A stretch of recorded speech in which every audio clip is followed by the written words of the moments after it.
నమస్తే. Welcome to okay TV. ప్రధానంగా ఈ రానున్న మే నెల వరకు కూడా అంటే వచ్చే సంవత్సరం మే నెల వరకు కూడా ఈ ఉప ఎన్నికల పరంపర కొనసాగే పరిస్థితులు ఎక్కువ శాతం కనపడతా ఉన్నాయి. ఈ 10 స్థానాల్లో ఏదైతే ఎమ్మెల్యేల జంపింగ్‌లకి సంబంధించి ఇప్పుడు ఆల్రెడీ ప్రధానంగా స్పీకర్ దగ్గర విచారణకు హాజరవుతా ఉన్నారు. ఆల్రెడీ ఇప్పటికే నలుగురు ఎమ్మెల్యేలు గూడెం మహిపాల్ రెడ్డి కావచ్చు, బండ్ల కృష్ణమోహన్ కావచ్చు, లేదా కాళయ్య యాదవ్ కావచ్చు, ప్రకాష్ గౌడ్ లాంటి వాళ్ళు ఇప్పటికే వాళ్ళ విచారణ కొనసాగించి పూర్తయిన పరిస్థితులు కనపడతా ఉన్నాయి.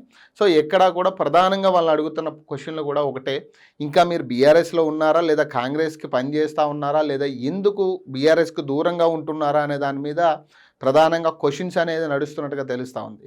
సో దీనికి సంబంధించి ఎక్కడా కూడా క్లారిటీ కనపడట్లేదు.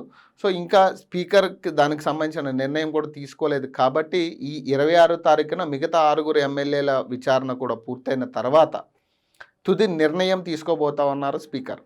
సో దీనికి సంబంధించి ఈ ఈ విచారణ అనంతరం ఏదైతే ఇప్పటికే గూడెం మహిపాల్ రెడ్డికి సంబంధించి చాలా చర్చ జరుగుతూ ఉంది. ఎందుకంటే అతను అఫీషియల్గానే కాంగ్రెస్ పార్టీ ఫ్లెక్సుల్లో కావచ్చు, కాంగ్రెస్ పార్టీ కార్యక్రమాల్లో కావచ్చు, చాలామంది నిన్న ఆర్కే బూడి గాంధీకి సంబంధించిన ఇంట్లో కూడా అతనికి కాంగ్రెస్ జెండాలతో ఒక ఫోటో ఉంది. సో దాన్ని సమర్థించుకునే ప్రయత్నం చేస్తూ ఉన్నారు ఎమ్మెల్యేలు. 10 మంది ఎమ్మెల్యేలు కూడా దాన్ని సమర్థించుకునే ప్రయత్నం చేస్తూ ఉన్నారు. ఇప్పటికీ కూడా అది కాంగ్రెస్ జెండా కాదు అని చెప్పే ప్రయత్నమే చేస్తూ ఉన్నారు. కేవలం అది భారతదేశపు జెండా, నేను ఆ భారతదేశం మీద ఉన్న మక్కువతోనే నేను ఆ జెండాలు పెట్టుకోవడం జరిగింది. ఏదైతే ఆ రోజు కప్పుకున్న జెండాలేమో దేవుడి జెండాలని చెప్పిన ఎమ్మెల్యేలు ఉన్నారు.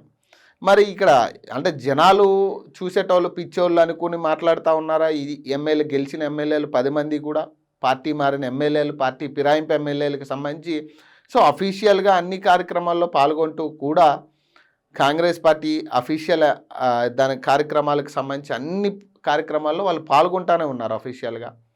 మరి ఇంకా నేను పార్టీ మారలేదని చెప్తే అంటే జనాలను పిచ్చోళ్ళు చేసే ప్రయత్నం ఇక్కడ క్లియర్గా కనపడతా ఉంది. సో ఇంత విచారణ జరుగుతున్న క్రమంలో ఇంకా 6 ఎమ్మెల్యేలు విచారణకు హాజరు కావాల్సి ఉంది. సో దీనికి సంబంధించి స్పీకర్ కొన్ని కార్యక్రమాలకి హాజరయ్యే పరిస్థితుల్లో సో దాన్ని 26వ తారీఖుకి పోస్ట్పోన్ చేయడం జరిగింది. సో 26వ తారీఖు ఖచ్చితంగా ఖైరతాబాద్ నుంచి దానం నాగేంద్ర ఖచ్చితంగా విచారణకు హాజరు కావాల్సి ఉంటుంది.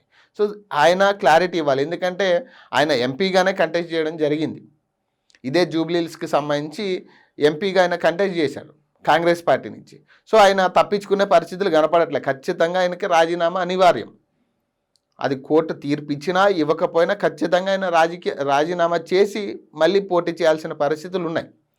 సో గత కొన్ని రోజులుగా కొంత ప్రచారం నడుస్తూ ఉంది. దానం నాగేంద్ర రాజీనామా చేయబోతున్నారని ఒక ప్రచారం మనం పేపర్స్లో కూడా మనం చూసాం. చాలా సోషల్ మీడియాలో కూడా ఈ ప్రచారానికి సంబంధించి ఎక్కువ శాతం అంటే దానం నాగేంద్ర ఎందుకు రాజీనామా చేయాలనే అంశం మీద ఫస్ట్ మనం మాట్లాడుకుంటే, అతను అఫీషియల్గా ఆల్రెడీ ఎంపీ క్యాండిడేట్గా అతను పోటీ చేయడం జరిగింది. ఓపెన్గా అర్జీలు ప్రజల నుంచి వచ్చే అర్జీలు కూడా గాంధీ భవన్ వేదికగా అతను తీసుకుంటున్న పరిస్థితి. అతను అదే క్యాబిన్లో గాంధీ భవన్లో ఒక క్యాబిన్లో కూర్చుని ఆయన అర్జీలు తీసుకున్నారు.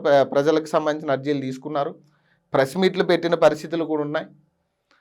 సో మరి ఇవన్నీ కూడా పరిగణలోకి తీసుకుంటే ఖచ్చితంగా దానం నాగేంద్ర రాజీనామా చేసేదానికి ఎక్కువ శాతం బలం చేకూరుతూ ఉంది.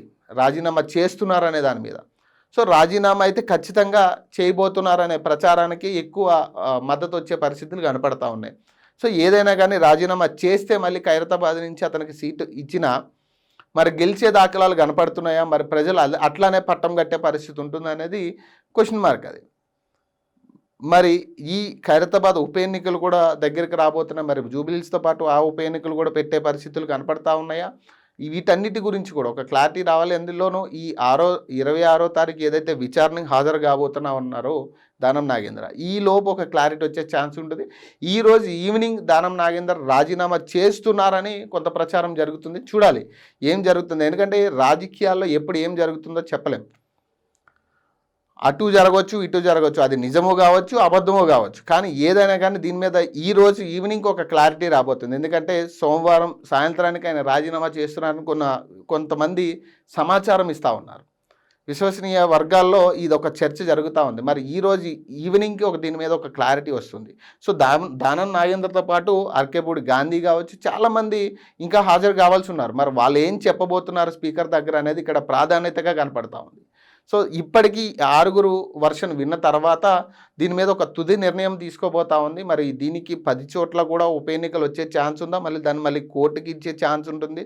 మరి కోర్టు దీని మీద ఏం తీర్పిస్తుంది అనేది ప్రధానంగా మారబోతా ఉంది. సో ఏదేమైనా కానీ 10 చోట్ల కూడా ఉప ఎన్నికలు ఖచ్చితంగా అనివార్యం అనేదే మనం చెప్పుకోవచ్చు. సో మరిన్ని అప్డేట్స్ కోసం చూస్తూనే ఉండండి ఓకే టీవీ.